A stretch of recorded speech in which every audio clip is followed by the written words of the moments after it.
Halo Cihuy People, kembali lagi dengan Bioskop Cihuy.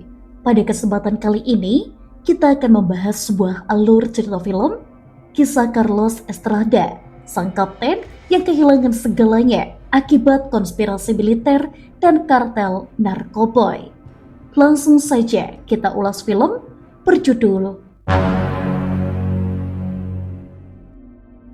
Film akan kita buka dengan memperlihatkan pasukan khusus Meksiko di bawah pimpinan Kapten Carlos Estrada bersiap untuk menyerbu mantan pasukan khusus yang kini telah menjadi kriminal kartel narkoboy. Mereka pasukan tidak takut mati dan pantang mundur sebelum tugas selesai dan musuh bisa dihabisi.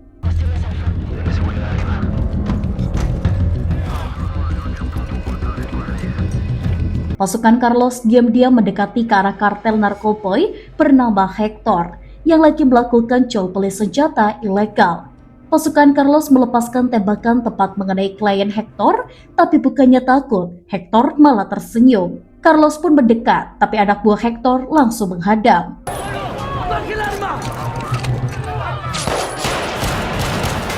Dengan cepat, Carlos berhasil menghabisi mereka dan kini berhadapan satu lawan satu dengan target yang selama ini dia incar. Entah kenapa, sama sekali tidak ada rasa takut pada raut wajah Hector dan dia hanya tersenyum sambil menyerahkan diri. Keberhasilan menangkap kartel paling dicari membuat pasukan Carlos mendapat banyak pujian. Carlos diberikan penghargaan bintang jasa atas dedikasinya menangkap kartel paling berbahaya. Carlos menerima penghargaan tersebut lalu memberikan sambutan yang sangat keras karena dia akan memberantas semua kartel yang ada. Bahkan gak akan membiarkan pejabat atau anggota militer sekalipun jika ketahuan sampai berani bekerja sama dengan para kartel. Statement itu membuat kolonel militer cantik bernama Gabriela tidak menyangka bahwa Carlos punya tekad yang kuat. Gabriela pun mendukung penuh Carlos dan menunggu gebrakannya untuk menangkap kartel lain, termasuk anggota militer itu sendiri.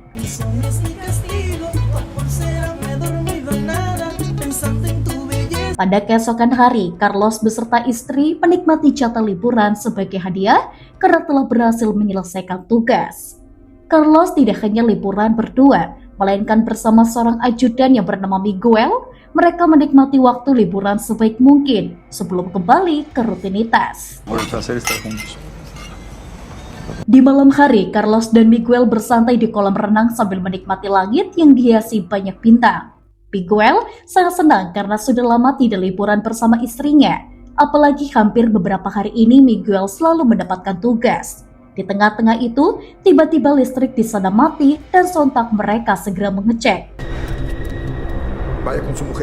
Mereka terlihat sangat panik saat melihat ada pengunjung lain tewas, dengan sangat mengenaskan. Miguel dan Carlos pergi kamar masing-masing memastikan istri mereka baik-baik saja. Tetapi saat tiba di kamar, Carlos melihat sang istri sudah tergeletak merasakan sekarat karena diserang dengan sangat brutal. Carlos mencoba menyadarkan sang istri, tapi tiba-tiba dari belakang orang bertubuh cangkung badak yang kita panggil saja assassin. Dan dia datang menyerang hingga aksi baku hantam pun tidak bisa dihindarkan.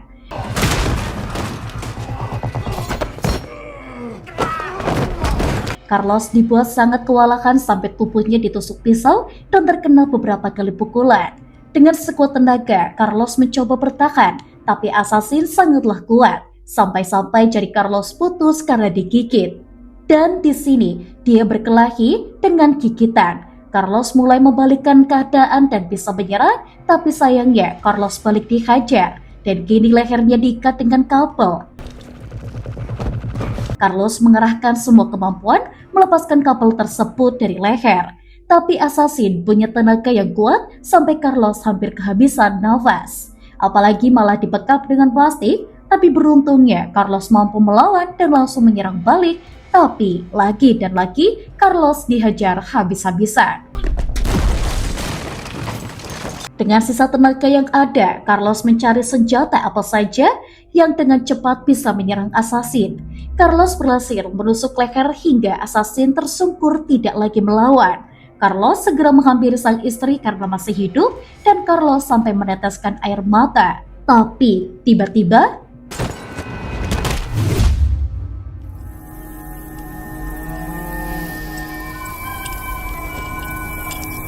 6 bulan kemudian, Carlos terbaring di atas kasur, masih dalam masa pemulihan setelah kejadian itu. Carlos tidak menyangka masih bisa selamat, tapi Carlos sama sekali tidak menduga orang yang menyerangnya masih hidup padahal lehernya sudah ditusuk. Kini, Carlos hanya bisa mengenang sang istri dan menerima kenyataan. Kemudian Carlos bersantai di halaman rumah dan dari kejauhan terlihat Miguel datang. Diketahui Miguel telah menyelamatkan Carlos dan demi keamanan untuk sementara waktu, Carlos diasingkan terlebih dahulu. Mereka pergi sebentar sambil mencari angin segar dan mendengarkan bahwa ada Hector yang saat ini ditahan di pangkalan militer. Mendengar itu, Carlos menjadi curiga bahwa selama ini Hector dilindungi oleh orang dalam militer. Dan bisa jadi, serangan terhadap Carlos adalah peringatan. Dari sana, mereka bersantai di sebuah kafe dan mereka ditawari lotre hadiah yang paling besar, yaitu 1 miliar peso atau sekitar 990 miliar rupiah. Tapi karena tidak tertarik, Carlos dan Miguel tidak membeli lotre tersebut. Tidak lama, Miguel pamit pergi, tapi sebelum itu Miguel memberikan beberapa uang untuk kebutuhan Carlos. Gracias. Setelah Miguel pergi, Carlos membeli lotre dengan uang pemberian Miguel. Carlos membeli hampir semua lotre dan tentu membuat si penjual senang. 2 hari kemudian terlihat Carlos lagi sarapan, tapi tiba-tiba mendengar berita mengenai pengundian lotre. Carlos sempat tidak peduli, tapi saat tahu bahwa yang menang adalah nomor 2588, Carlos teringat dengan lotre yang semalam dia beli dan disimpan pada saku jaket. Tanpa berpikiran panjang, akhirnya Carlos menuju kafe untuk menanyakan lotrenya. Setibanya di sana ternyata jaket Carlos tidak ada dan mungkin saja tertinggal di taksi saat Carlos pulang. Carlos pun segera menuju pangkalan taksi menanyakan di mana jaketnya, tapi Carlos malah mendapat perlakuan buruk dan disuruh pergi. Tentu, Carlos tidak tinggal diam dan langsung menghajar mereka. Perasaan Carlos sangat senang karena lotrenya masih utuh. Dan benar saja, Carlos punya lotre pemenang. Dan tentu Carlos akan menjadi kaya raya. Beberapa saat kemudian, Carlos meminta Miguel agar menonton TV karena Carlos masuk berita memenangkan hadiah yang sangat besar. Di saat yang sama, Gabriel dan para petinggi militer juga menyaksikan berita itu, membuat perasaan mereka campur aduk karena ternyata Carlos masih selamat. Dalam sekejap, Carlos menjadi pembicaraan seantero penjuru negeri sampai dikerubuni wartawan. Carlos merasa dia seperti mendapatkan durian runtuh dan tidak menyangka bisa kaya mendadak. Kesempatan itu Carlos manfaatkan untuk menyampaikan bahwa uang yang dia dapat akan digunakan untuk mencari dan menghabisi orang yang telah membunuh istrinya. Pada keesokan hari, Gabriela mendatangi Miguel menanyakan apakah selama ini Miguel tahu bahwa Carlos masih hidup. Miguel berpura-pura tidak tahu karena harus berhati-hati, karena bisa saja ada orang militer yang bekerja sama dengan para kartel. Gabriela berkata bahwa dia punya dokumen berisi daftar orang-orang yang dicurigai membunuh istri Carlos, dan Miguel bisa mendapatkan dokumen itu jika mau. Singkat cerita, Carlos mendatangi keluarga Miguel sambil membawakan hadiah boneka untuk anak Miguel. Kedatangan Carlos membuat Miguel sangat senang, apalagi tidak menyangka Carlos sudah menjadi miliuner. Carlos berkata bahwa dia ingin mengajak Miguel mencari orang yang telah membunuh sang istri. Carlos akan membayar berapapun asal Miguel mau membantu. Tapi Miguel menolak ajakan itu karena merasa khawatir dengan keselamatan keluarganya. Cuídese, Sombra. Carlos merasa kecewa karena Miguel menolak ajakan, padahal 2 anggota lain yaitu Lola dan Aurelio bersedia membantu. Carlos pun segera memerintahkan mereka agar bertemu di hotel karena ada hal penting yang ingin dibicarakan.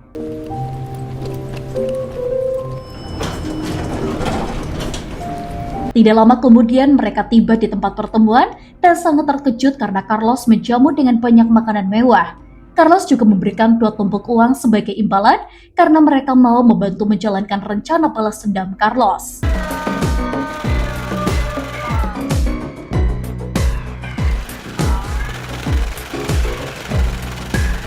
Beberapa hari kemudian, mereka menyewa tempat luas dan membeli perlengkapan senjata.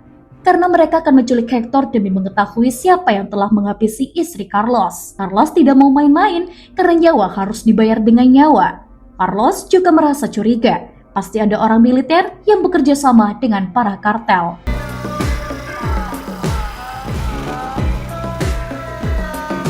Di tengah-tengah itu, mereka dikejutkan dengan Aurelio yang membawa mobil Range Rover dan tentu membuat Carlos kesal karena yang dia minta mobil taktis berlapis baja.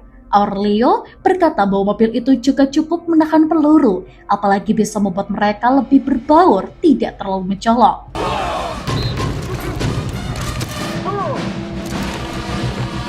Pada keesokan hari, mereka bersiap menculik Hector yang ditahan di pangkalan militer. Terlihat Aurelio masuk pangkalan sambil memberikan suap kepada penjaga. Tak berlama-lama, Aurelio menghack sistem kamera agar Carlos dan yang lain bisa masuk dengan aman.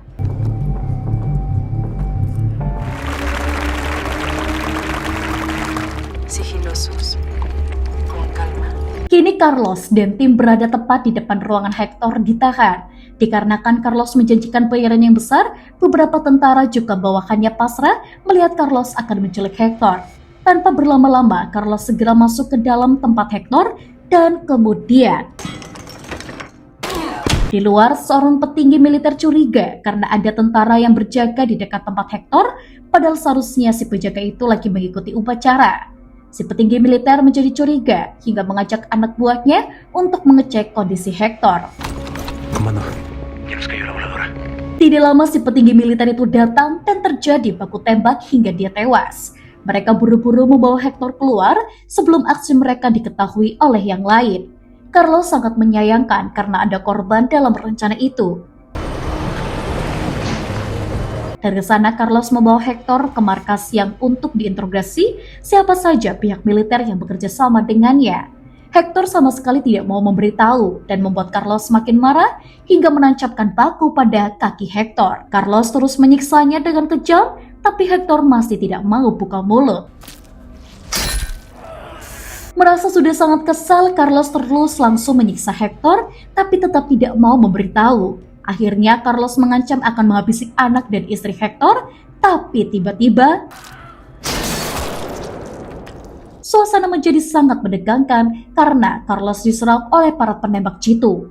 Terjadi aksi baku tembak di antara mereka dan terlihat bahwa mereka sudah diserang oleh banyak pasukan. Dengan sekuat tenaga Carlos melawan dan berusaha kabur dari mereka.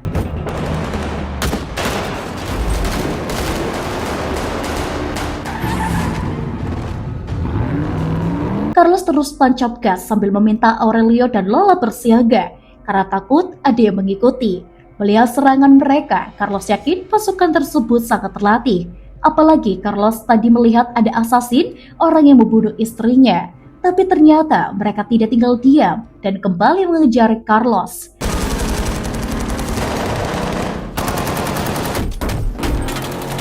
Carlos terus tancap gas dan mencoba mengelopi musuh yang terus mengejar. Aurelio dan Lola melakukan serangan, tapi sayangnya mobil itu dilapisi anti peluru. Terlihat, asasin mulai mendekat, menempelkan bom pada mobil Carlos, dan kemudian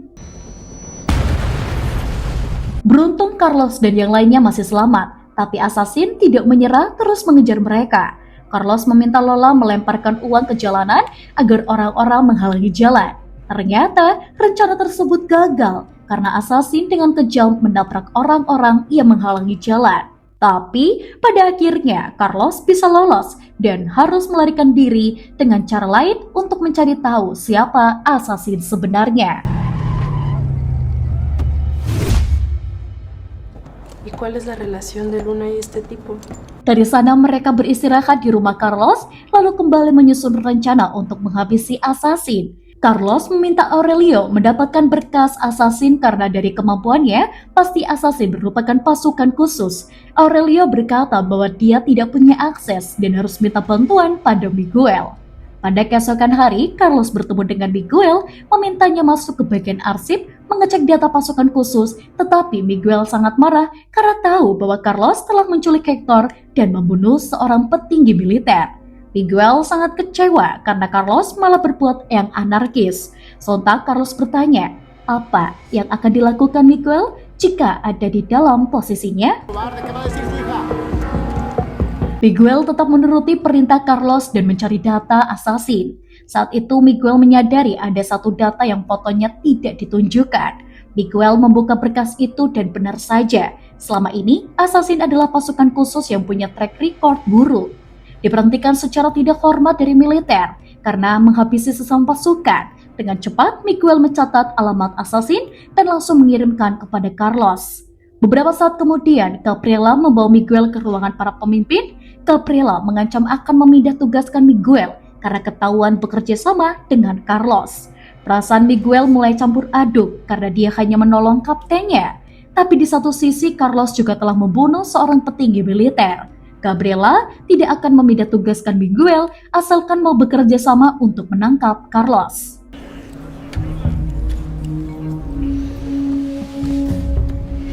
Di keesokan harinya, Carlos mendatangi alamat rumah assassin yang diberikan oleh Miguel. Dan dengan hati-hati Carlos pergi sambil memastikan aksinya tidak ketahuan. Carlos mulai masuk ke tempat tersebut, tapi sayangnya assassin sudah tidak ada. Carlos mengecek ke semua ruangan dan menemukan petunjuk bahwa anak dan istri Miguel akan menjadi target selanjutnya. Carlos segera menghubungi Miguel memberitahukan apa yang dia temukan. Miguel berkata bahwa anak dan istrinya akan baik-baik saja karena sudah diamankan di tempat yang jauh. Carlos terus membujuk Miguel agar datang ke tempatnya, tapi Miguel mengajak Carlos bertemu di tempat lain. Pada malam hari, Lola mengantar Carlos bertemu dengan Miguel di sebuah tempat sauna. Carlos sama sekali tidak curiga dan sudah tidak sabar ingin bertemu dengan Miguel. Sambil siap-siap, Carlos terus menunggu kabar dari Miguel yang katanya masih di jalan.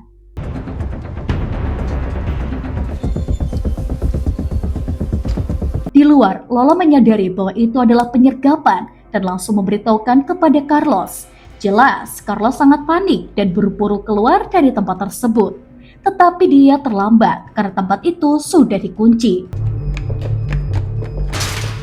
¿Dónde vamos?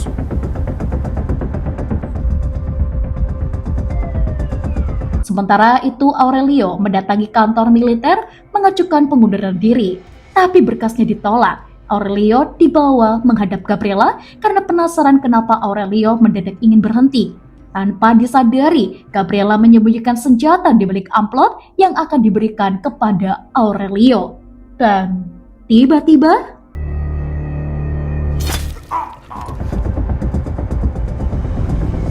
di tempat lain, Miguel menyadari bahwa dia malah diantar ke tempat yang jauh, bukan ke tempat pertemuan dengan Carlos. Melihat anggota militer yang membawanya mengambil senjata, dengan cepat Miguel melawan dan menghabisi mereka semua.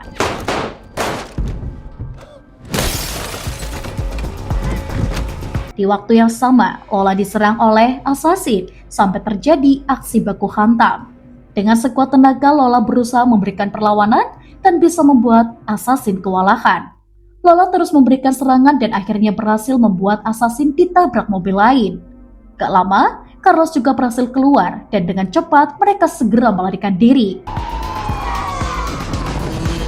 Tanpa disadari, assassin dan pasukan melepaskan tembakan hingga mengenai tubuh Lola.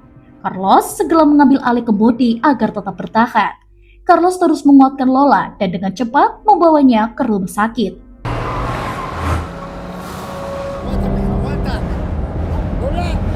Beberapa saat kemudian, Miguel menemui Carlos untuk memberitahu bahwa dalang di balik semua ini adalah Gabriela. Miguel tidak bisa menyembunyikan rasa sedih dan minta maaf karena sudah tidak percaya kepada Carlos. Carlos sangat marah dan langsung menodongkan senjata kepada Miguel. Tapi Miguel mencoba menenangkan dan mereka pun akan bekerja sama untuk membalaskan dendam.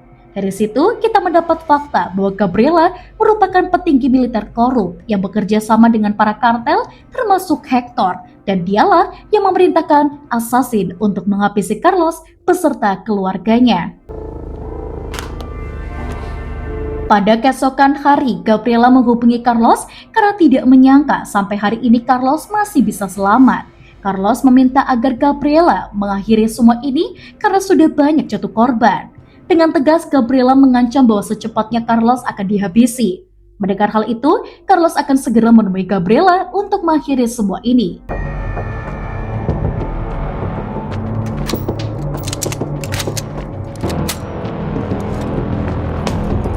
Kemudian Carlos dan Miguel menyiapkan banyak senjata untuk melawan pasukan Gabriela.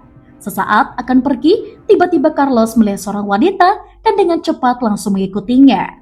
Carlos melihat istrinya kembali dan memberikan semangat agar Carlos menghabisi assassin dan juga Gabriela. Tetapi Carlos menyadari bahwa itu semua hanyalah khayalan.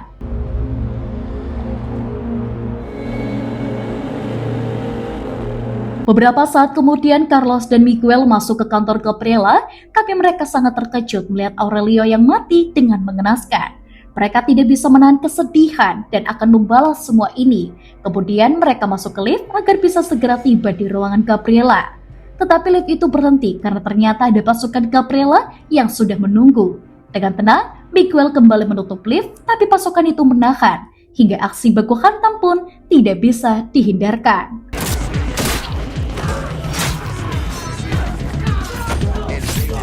Carlos dan Miguel berjuang menghabisi pasukan yang menghadang mereka, dan mereka pun berpisah demi menghabisi para pasukan itu. Miguel bertarung dalam lift melawan 3 pasukan sekaligus.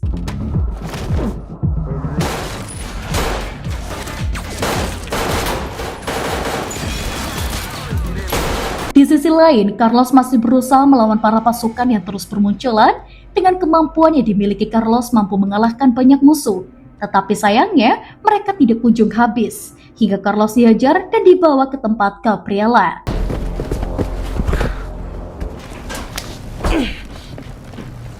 Akhirnya Carlos kembali bertemu dengan Gabriela. Carlos ditodong senjata dan dikoreskan tepat ke wajahnya. Tapi Carlos tetap bertekad menghabisi para petinggi militer korup yang bekerja sama dengan para kartel. Tentu, Gabriela sangat marah dan langsung menusukkan pisau tepat ke dada Carlos.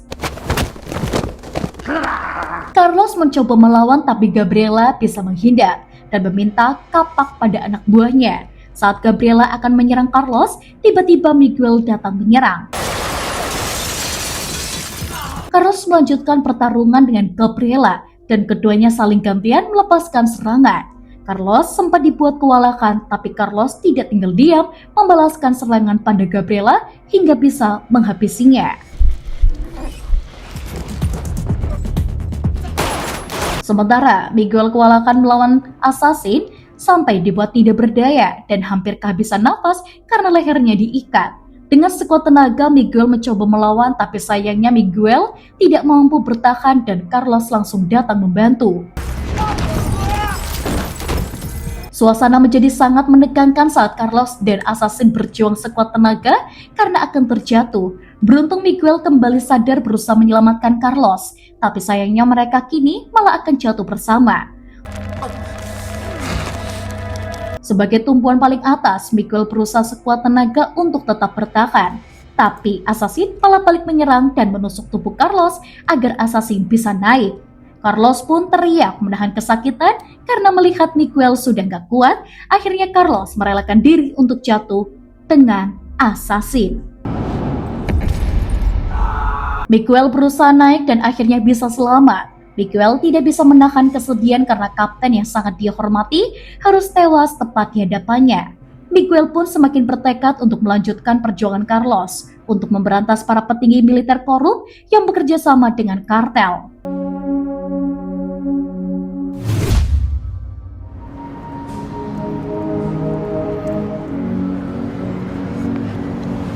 Beberapa hari kemudian, Miguel naik jabatan dan menggantikan posisi Carlos. Tiba-tiba, Lola mendatangi Miguel sambil membawakan tas berisi uang milik Carlos yang masih tersisa. Mereka sangat sedih, tidak akan bertemu lagi dengan kapten yang sangat dihormati. Tapi mereka berjanji bahwa perjuangan Carlos akan tetap dilanjutkan, dan akhirnya film pun selesai. Jangan lupa untuk like, komen, dan juga subscribe. Sampai jumpa.